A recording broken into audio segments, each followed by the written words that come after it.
What did you think they'd send you for drugs? Are you? I don't take drugs. I never have taken drugs. Are you going to? No. Were you worried about being Never sent? again. Were you worried about being sent to jail? Yes, I know. So why did you do it? Do you mean it this time? Pardon? Do you mean it this time? Probably not.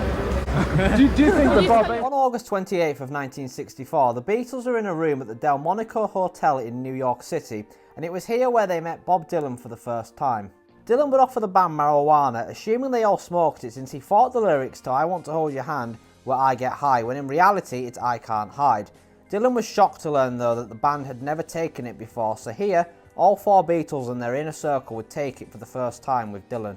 Ringo Starr was the first to take it, and unaware of what it was, he chugged through it in no time and ended up collapsing on the floor in a fit of giggles. Brian Epstein became so stoned that he could hardly speak. Whilst high, Paul McCartney believed he'd attained mental clarity for the first time in his life, so he had roadie Mal Evans write down everything he said for the rest of the night.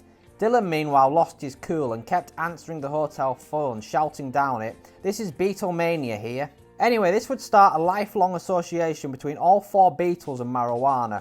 Welcome back to Revolver In-Depth, and this is episode 13, Got to Get You Into My Life. So you would be forgiven if by now you thought that all the drug pen songs on Revolver were written by John Lennon and George Harrison, and you thought that Paul McCartney wrote all of the silly love songs on this album. But you would be wrong, because the song we're talking about here is McCartney's one and only drug-fueled song on this album. It's also a pretty clever drug song, this, because it's disguised as a love song. You would be forgiven for thinking that this is a love song, but it's not. Well, it is a love song, but it's not about a girl. It's about a drug. But we're going to get onto that now. Now, Lennon would later go on to say that this is one of his favourite songs McCartney ever did. There's a common trend here with McCartney songs on Revolver. Lennon seemed to have high praise for all of them, but with this one in particular, he focused on the lyrics. Lennon said that he himself didn't have anything to do with the lyrics on this song, yet the lyrics are fantastic, and it went to prove that McCartney could write good lyrics if he wanted to. I don't know if Lennon intended for that to come across as patronising as it sounds, but it sounds to me like he's effectively saying that most good lyrics on McCartney Beatles songs were penned by him. But this is of course the man who gave the world Revolution 9, but that's a story for another day. Now, Lennon also said that he was pretty sure this was a drug song and it was about acid. So half of what he said there is true. It is a drug song, but it's not about acid, because in 1966, as I mentioned in quite a few videos in this series, Paul McCartney wasn't taking acid. He would eventually take it a year later in 1967, but at this point he wasn't taking it. So Lennon was correct, well, sort of correct, he was half correct. This song, yes, it is about drugs, but no, it's not about acid. So the drug that McCartney is actually writing about here is pot. He would later describe this song as a love song to pot, his ode to pot. Now, he also later claimed that he'd actually started writing this song after he first took pot, which was in 1964, as I mentioned in the intro for this video.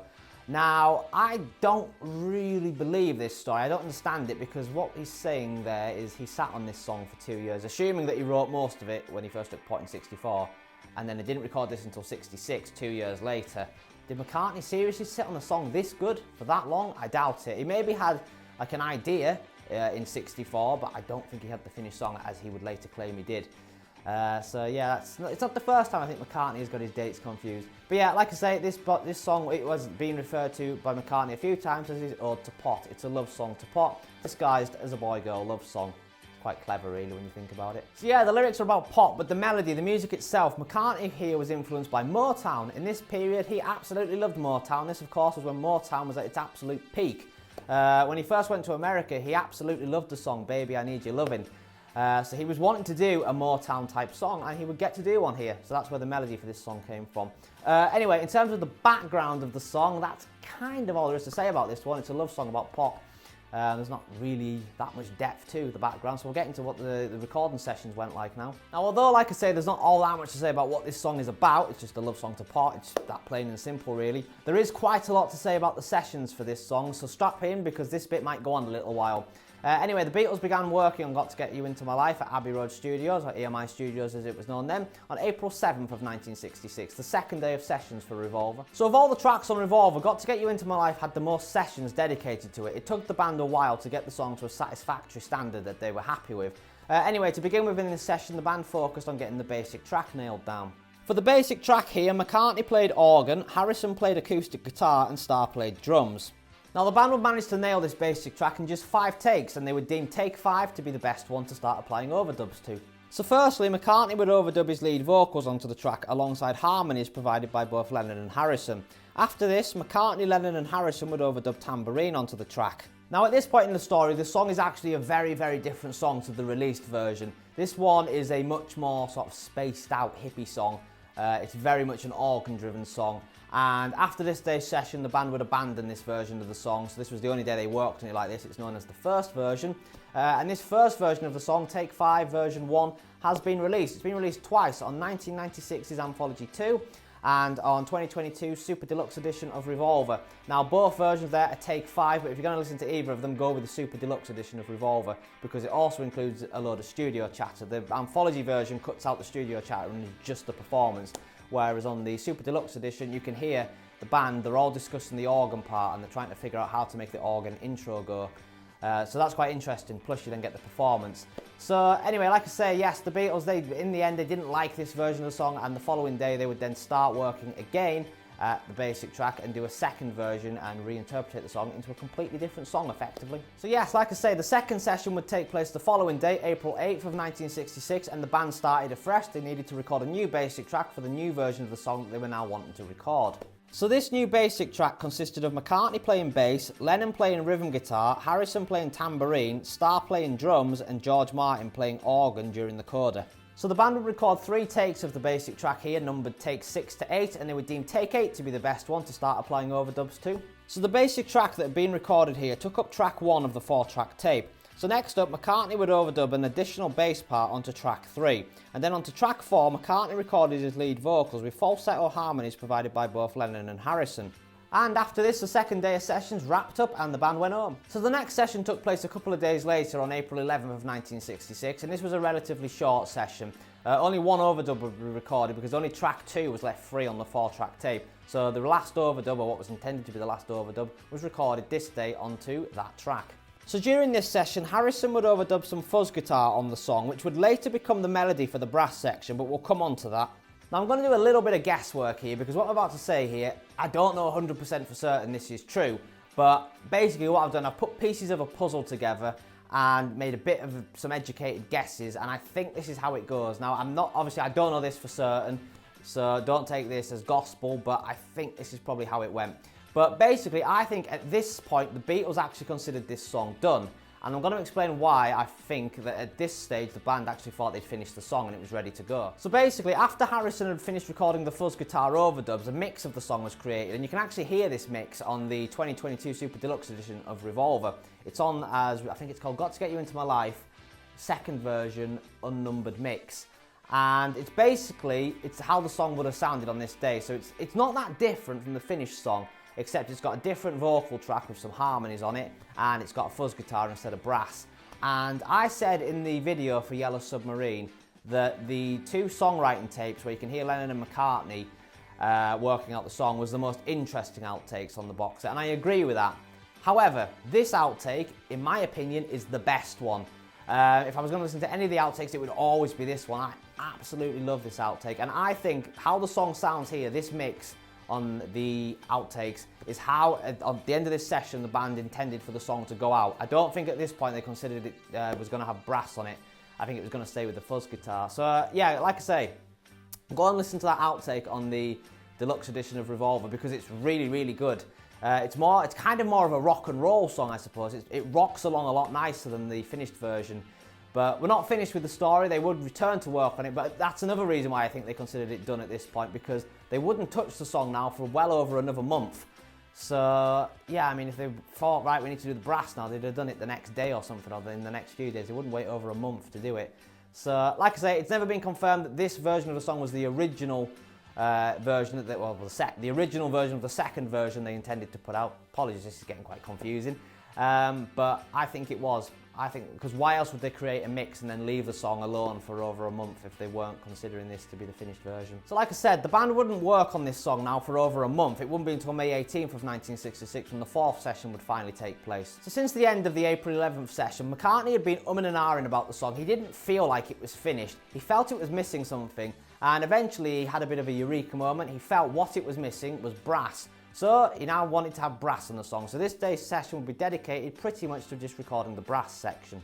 So at the start of this day's session, rather than create a reduction mix of everything that had been recorded in the previous session, the band decided instead to just wipe track 2 containing Harrison's fuzz guitar and track 4 containing all the vocals to free up 2 extra tracks for the brass. So then during this day's session, a number of brass players made their way to Abbey Road to apply the overdubs to the song.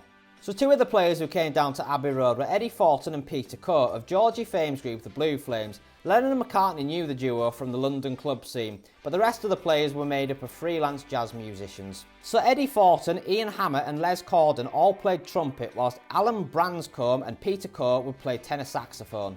According to Coe, McCartney and George Martin were very much in charge of this session. Now, nothing had actually been written down for the musicians to play, but McCartney would demonstrate on the piano exactly what he wanted them to play, so they then had to figure it out from McCartney's piano playing how to play it on their trumpets and saxophones.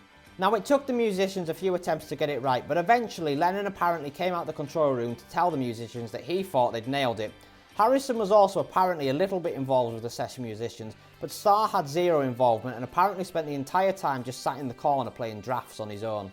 How'd you play drafts on your own? You need another person. I mean, it's like, you can't play it on your own.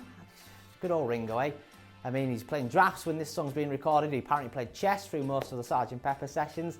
Yeah, he's very good at the board games, it's Mr. Starkey. So the brass on this song was actually spread across both track 2 and track 4 of the 4-track tape. Now, if you want to hear how this song sounded once the brass musicians had finished here, well, good news, you can, there's an outtake of it. It's on the Super Deluxe edition of Revolver. It's called Got to Get You Into My Life, second version, take 8. If I remember right. It's just an instrumental version, so obviously because McCartney's vocal had been wiped and the fuzz guitar, that's all been removed, but the brass has taken it in its place. And to be honest, it's basically just the finished version. The brass is perhaps a tad louder in this version than in the finished one, but I mean, it's interesting-ish, but it's not the most interesting outtake. Of the 3 Got to Get You Into My Life outtakes that have been released, this one is by far the least interesting. But if you want to hear it anyway, you can, it's on there. Anyway, at this point, as you've probably figured out now, all 4 tracks on the tape were filled, but there's still no vocals, which means it's time for the reduction mix to finally happen, folks. So at this point, the reduction mix was created, and the brass sections on tracks 2 and tracks 4 were combined together onto track 2, and all the other instrumentation was combined together onto track 1, so that left track 3 and track 4 free for further overdubs. So with the reduction mix now created, McCartney would overdub his lead vocals onto track 3 of the tape, and then after that he recorded a second vocal track onto track 4 to create a double-tracked vocal effect on his voice. Some additional guitar was also included on track 4. So after that, some mixes of the song were created. So I don't know if once again the band thought, oh, well, that's this song finished, we're done, it's ready to go. But guess what? They weren't, because in about another month's time, they would do some more overdubs for the song. But yeah, none of these mixes from this day's session, the ones that were created at the end of this session, have ever been released. If they were released, I don't think they'd sound all that different from the finished version. It is basically there now, but there's one more overdub that's needed that we'll come to now. Whew, deep breath, folks, we're nearly there, because the 5th and final session for Got to Get You Into My Life took place on June 17th of 1966, the day before Paul McCartney's 24th birthday. So only one overdub was needed to be recorded this day, Harrison's guitar solo, which was dropped onto track 3 of the tape alongside McCartney's lead vocal. It can be heard from 1:45 to 2:06 on the finished song. So with the guitar solo overdubbed onto the track, we are finally there, folks. The song is finally finished at long last. This song, it was the second song they worked on for Revolver, and it's one of the last ones they finished, so it took a hell of a long time. Well, I say a long time, it took them 2 months. The songs later on and later albums would take a lot longer than this. But by this stage, I wonder if I think by this stage, this is probably one of the longest Beatles songs to record in terms of the time between when they first started and when they finished it. But anyway, we're finally there, the song is finally finished, there's no more sessions going to come up now for this song. Revolver was released on August 5th of 1966, and Got to Get You Into My Life was the 13th track overall on the album. It was also the 6th track on side 2 of the album, and the final McCartney pen song for the album. So as with everything else on Revolver, the Beatles never played this song live. However, McCartney plays this live all the time. It's pretty much a staple of his live set now. Every solo tour he's ever done, really, this has been in the set. The first time it ever appeared was on Wings' last tour in 1979. It was actually the opening track that he did of that set. So yeah, it was quite a good opening track. I wish it's a different story, nothing really to do with this video, but I wish NPL would release the Glasgow gig, the audio from that tour, because I quite like the performance of Got to Get You Into My Life from that period when Paul had his raspy sounding voice. Got to get you into my life.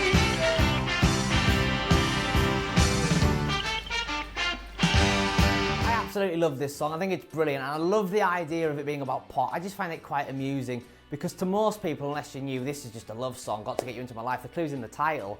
But once you know it's about pot lyrically, it makes quite a lot of sense. So yeah, I mean, Paul would eventually start doing a bit more drug-related songs later on after this, but this is probably Paul McCartney's first drug song. I don't think, did he do any before this? I don't think he did. So yeah, it's Paul's first drug song, this. So in all the other videos I've done in this series for the Revolver songs that McCartney penned, I've said that McCartney was on an absolute roll in this period, and guess what? I'm going to say it again because it's relevant. He was. The songs he was writing at this point are some of his best songs he ever wrote. I mean, it's all 5 songs on this album are brilliant. I mean, Good Day Sunshine, I said in that video, arguably is the weaker one of them, but the other 4, and it's not a bad song, but the other 4, Eleanor Rigby, Here, There and Everywhere, For No One, and this song, Got to Get You Into My Life, you could argue any one of those 4 songs is the best song Paul McCartney has ever done, and you'd struggle to argue against it, to be honest. And you know, same thing here. This song, if you wanted to argue that this is Paul McCartney's best song, I would agree with you. Like I said earlier in the video, John Lennon was full of praise for the lyrics, even if he was a little bit patronising the way he went about saying it. But he was right. The lyrics for this song are really good. I was alone. I took a ride. I didn't know what I would find there. Another road where maybe I could see another kind of mind there. Ooh, and I suddenly see you. Ooh, did I tell you I need you every single day of my life? Shall I keep going? You didn't run, you didn't lie, you knew I wanted just to hold you. Had you gone, you knew in time we'd meet again, for I had told you. Ooh, you were meant to be near me. Ooh, and I want you to hear me. Say we'll be together every single day of my life. Got to get you into my life. Etc.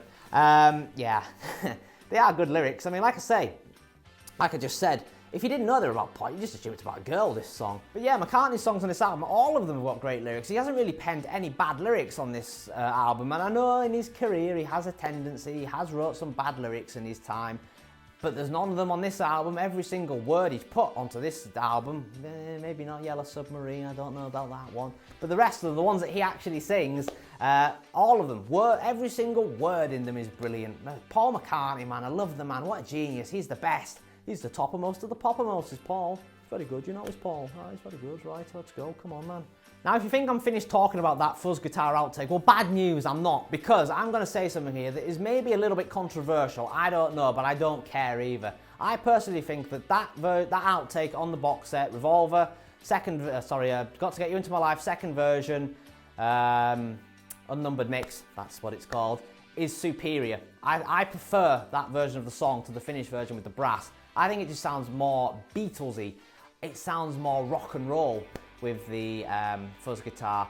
And all right, the brass probably makes it more commercial than what the fuzz guitar version does. But like I say, I do think that fuzz guitar version was the version that, when they finished recording that on April 11th, was what they intended to go on the album, and then Paul's had a change of heart and thought, I'll do some brass instead, than the fuzz guitar's being replaced with the brass. But I prefer the fuzz guitar, and I prefer the vocals on that as well. I don't know why on the finished version Paul didn't do harmonies again. I like on the on that fuzz guitar version where you've got Lennon and Harrison joining in with the oohs and the every single day of my life bit. I just think it works better. So yeah, that fuzz guitar version to me is the best version of this song, and I wish it was the one that had been put out. And I'm not saying I don't like the actual brass version of the song, because I love it, I do. So yeah, I'm rambling on here about this outtake, but basically I love it, man. If you haven't heard it, give it a listen, because it's far superior in my opinion. However, I will say I'm pleased I didn't keep going with the first version of the song. I've never liked that first version with the organ. To me, it's quite dreary. It sounds a bit like a funeral kind of thing. Yeah, it's a bit like on the Isha demos for the White Album, Circles, George's demo for Circles. It's a little bit like that. Maybe not quite as depressing as Circles, but yeah, thankfully they abandoned that version of the song. The Motown influence is also very, very strong on this song. It's a proper McCartney earworm, that riff. It's one of those, once you hear it, it'll be in your head all day. It's bad for that, is our Paulie. But yeah, I'm rambling on here, but basically to conclude, Got to Get You Into My Life, it is a fantastic song. It is the last McCartney track on Revolver, and he's going out in style here. It's his only real rocker as well, if you can call this song a rocker, on the album. Everything else on this album from Paul has been quite ballady, quite slow songs, but this one is a bit more upbeat, which is quite welcome, that he can also have an upbeat song in this period. But yeah, it's a great song overall. Like I say, the fuzz guitar version, however, I do prefer it. And yeah, if I want to listen to this song, to be honest, I always listen to the outtake. So that concludes another episode of Revolver in Depth, folks. Once again, thank you very much for watching. If you have enjoyed this video, do what Jimmy Mac's doing here. Give it a thumbs up. He'll appreciate that. Oh, it's very good, you know, this video. It's very good, you know. Leave a comment as well. What do you think I've got to get you into my life? Do you like it? Do you prefer the first version of it with the organ, or are you like me? You prefer the fuzz guitar version? Do you like the finished version, which I do like with the brass? Or do you prefer one of the covers? I mean, Earth, Wind and Fire did quite a big cover of this song. Do you prefer that version of it? I don't know. Let me know in the comments. Subscribe if you're not already subscribed. That would mean a great deal. Thank you very much. And yeah, you can subscribe and then you can get into my life. Yeah? Yeah. There's a playlist as well on my channel called Revolver in Depth, which consists of all previous episodes in this series, and all future episodes will also be added. There's only one more song to come on Revolver, plus the non-album single, so there's 3 more episodes to come after this one. So we're nearly there now, not many more to be added, but they will be in there if you want to find them and you're interested. It'd be very much appreciated, thank you very much. Anyway, join me next time here on Revolver in Depth, where it's time to turn off your mind, relax, and float downstream.